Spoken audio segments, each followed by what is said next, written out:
Hi, I'm Dr. Aldewan Tart, positive psychologist, teen and parenting expert, as well as relationship expert for teen girls as well as women.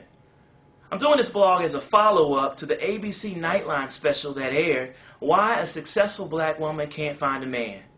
I think there are three primary reasons that you may have never heard that actually contribute to why successful black women cannot find a man. Number one, lack of access to men. I don't think that, contrary to what you hear in the media, that a lot of women are doing things wrong. I mean, how many books are out there about what you're doing wrong? Women are tired of hearing that. I don't think that's necessarily the case. I think the primary problem for most women is that they lack access to professional men. Part of the reason is, after college and after you've tired of going to the clubs, there's simply no place for where black men and black women come together to simply converse. Where we hang out as men, women don't hang out. The club scene is played. Plus, it's not the best place to meet someone because you're in a different mindset.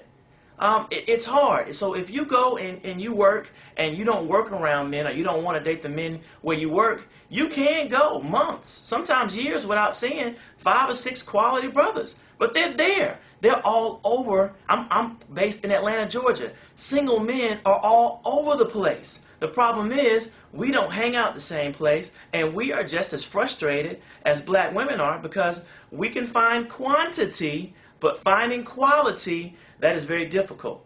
Now, what I mean by quality is that every man has his standard of what he's looking for in a wife. And what most men, when they're ready to settle down, they kind of like hunt. We go out and we hunt and we see the woman that has some wife potential, at least we get that wife vibe, then we are going to try and make her acquaintance. And a lot of times that's not in a club, okay? So the biggest thing that we can do, a solution, is create venues, house parties, get-togethers, social outings that are not the club, to where single friends and single people can come mix. If we see a beautiful woman, then we're going to approach her, we're going to make conversation. The problem is we have to get black women and black men in the same room outside the club element and then see what happens. I think nature's going to take its course. Number two, successful doesn't necessarily mean anything to a man. A man bases his identity on being successful. When looking for a mate, he doesn't necessarily want you to be successful, unless it's successful at turning him from Clark Kent into Superman. Being able to be an asset to your man is an absolute necessity if you want to at least be girlfriend, and definitely if you want to be a wife. See, men are consumed by power. We work out all day. We work a lot because we want to get more power, more money, more influence. We want to be bigger. We want more money. Hey, if you can help us to do those things, and you can, that's why married men are smiling, because their wives are helping them out so much. Single men want the same thing. If you're an asset, you help us eat better. You help us become more balanced. You help us improve our relationship with our family. You help us improve our relationship with God. You help us to be just happier and more balanced. These are the things that a woman brings to the table. These are the things that single men see their married friends having, and we want to have it. It's not about how successful you are at work. All right? That doesn't mean anything to a man.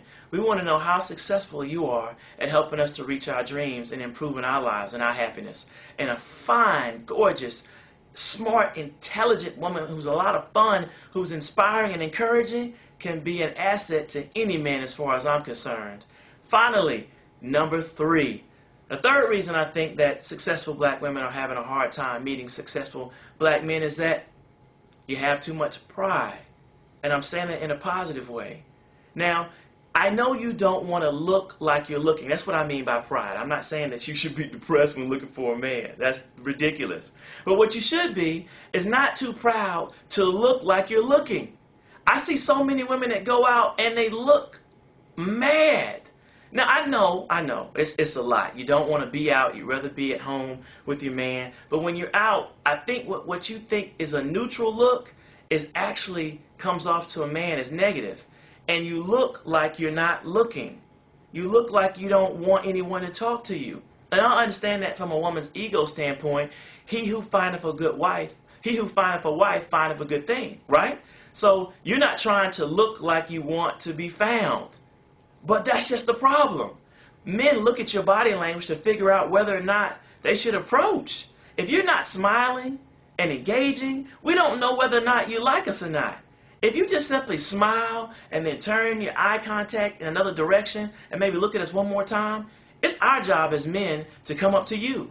We just need that one smile, and a black woman's smile, especially one that has a lot of positive attitude, a lot of positive energy, who knows that she's fine, who knows what an asset she can be to a man. She knows that with her, I'm twice the man, and without her, I'm half the man. A woman with that much confidence, she's going to get a lot of attention no matter where she goes. So women, please implement those 3 things, okay? We want to meet you. You want to meet us. So let's make it happen. Let's stop complaining and arguing and blaming one another, and let's work together so we can get some more marriages together.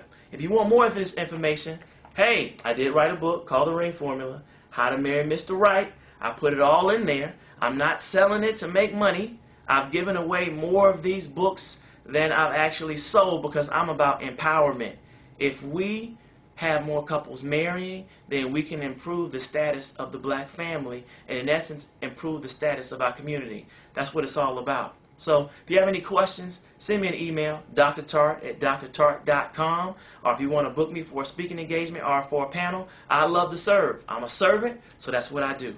Take care. My name is Dr. Tart. God bless.